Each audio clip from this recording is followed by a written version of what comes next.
बारिश के कारण हुए भारी जानमाल के नुकसान के संदर्भ में मैंने केंद्र में बात की थी गृह मंत्री जी से, हमारी पार्टी के राष्ट्रीय अध्यक्ष जो स्वास्थ्य मंत्री भी हैं आदरणीय जगत प्रकाश नड्डा जी से, कि यहाँ जिस तरह का नुकसान हुआ इस नुकसान का आकलन करने के लिए केंद्रीय टीम विजिट करे, जायजा ले। और मैं धन्यवाद करना चाहूंगा प्रधानमंत्री नरेंद्र मोदी जी का, गृह मंत्री जी का, आदरणीय नड्डा जी का। आज 20 दिन के पश्चात वो टीम हमारे इस इलाके में आकर के आकलन करने के लिए पहुंची है। आज सुबह बक्साड़ में शरण गांव में जाकर के उन्हें आकलन किया, वहां जायजा लिया। उसके बाद आगे बढ़कर के फनियार के गांव में रुके, बुरनी के वहां पर भी उन्होंने देखा नुकसान हुआ है। उसके बाद आहोन के गांव के आगे फनियार का गांव, उसके बाद आगे सारे थुनाग में, थुनाग के बाद लंबा थाच में, उसके बाद जंजैली में, सब जगह नुकसान का जायजा लिया है। और ऐसे में सारी टीम के साथ बैठ करके मैंने विस्तार से जानकारी दी है। बहुत सारे इलाके ऐसे कट गए हैं जहां जाना आना कठिन है, यहां तक कि मेरी अपनी पंचायत का इलाका सुरा का गांव जहां मेरा अभी जाना नहीं हो पाया, खुनागी का गांव अभी जाना नहीं हो पाया, साथ वाले लगते जैंसला का गांव, शिवा थाना का गांव, बागा चुनोई का इलाका जहां जाना नहीं हो पाया क्योंकि रास्ते सारे बंद पड़े हैं, पखरैर पंचायत का हमारा पिछला इलाका जहां जाना नहीं हो पाया, वहां पर भी बहुत बड़ी कठिनाई का सामना लोगों को करना पड़ रहा है। जो टीम आज केंद्र से आई है इस नुकसान का जायजा करने के लिए, उनके सामने मैंने बहुत विस्तार से अपना पक्ष रखा है। अभी सारी व्यवस्थाएं यहाँ मेरे विधानसभा क्षेत्र में अस्थायी है। सड़क पूर्ण रूप से अस्थायी है, टूटती है, बनती है फिर टूट जाती है। ये स्थिति अभी तक सड़क की है। मैं समझ सकता हूँ समय लगेगा। और यही स्थिति हमारी पानी की स्कीमों की है।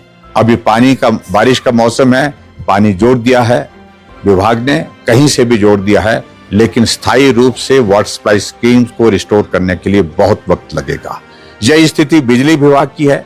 टेम्परेरी अभी तक व्यवस्था की गई है, कुछ गांव को जोड़ दिया गया, कुछ गांव अभी तक भी रह गए, लेकिन मेन जो कस्बे हैं उनको बिजली के साथ बिजली की जो है उपलब्धता जो है वो सुनिश्चित करने की कोशिश हुई है।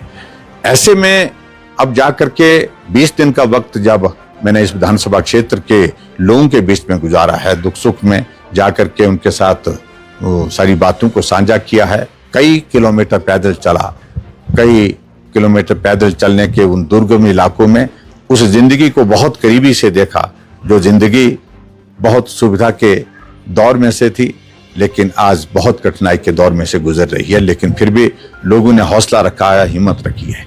और मैं समझता हूं कि आज मेरा ये दायित्व बनता है कि मैं बहुत बहुत धन्यवाद करना चाहूंगा उन सब सामाजिक संस्थाओं का जिन्होंने इस संकट की घड़ी में बहुत बड़ी मदद की।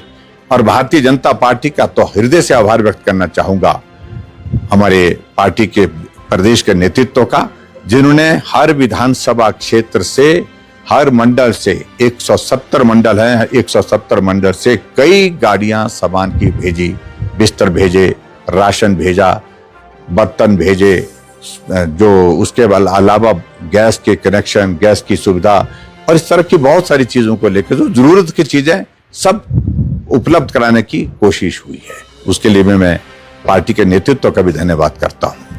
आज 20 दिनों के बाद में अपने विधानसभा क्षेत्र से इस टीम के विजिट करने के बाद जो सेंट्रल टीम हमारी आई है असेसमेंट के लिए, यहाँ पर नुकसान का जायजा लेने के लिए, इसके साथ पूरा भ्रमण करने के पश्चात अब शिमला जा रहा हूँ। और शिमला जाने के पश्चात मैं अब आगे जाकर के दिल्ली में भी यहाँ के नुकसान की बात करने के लिए, अपनी बात रखने के लिए जाऊंगा।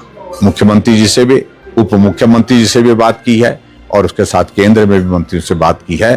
फिर से सही बात को पहुंचाने के लिए कितना नुकसान हुआ, ज्यादा से ज्यादा मत जाने के पश्चात मैं अब आगे जाकर के दिल्ली में भी यहाँ के नुकसान की बात करने के लिए, अपनी बात रखने के लिए जाऊंगा। मुख्यमंत्री जी से भी, उप मुख्यमंत्री जी से भी बात की है और उसके साथ केंद्र में भी मंत्रियों से बात की है। फिर से सही बात को पहुंचाने के लिए कितना नुकसान हुआ, ज्यादा से ज्यादा मदद मिल सके यहाँ के हमारे इस इलाके के लिए, डेवलपमेंट के प्रोजेक्ट्स को, लोगों के नुकसान जो हुए हैं उसके भरपाई के लिए, उसके लिए प्रयत्न करूंगा। और मैं यही कहूंगा कि सराज विधानसभा क्षेत्र के भाई बहनों, आप मजबूती के साथ खड़े रहें, कठिनाई है, परेशानी है, संकट है, लेकिन इस संकट से भी हम निश्चित रूप से पार होंगे, ऐसा मुझे पूरा भरोसा है। आपकी हिम्मत आपके काम आएगी। ये हिम्मत है जो आपको फिर से खड़ा करेगी। यही हिम्मत हमें हिम्मत देगी सराज विधानसभा क्षेत्र को फिर से अपने पांव पर खड़ा करने के लिए। बहुत बहुत धन्यवाद।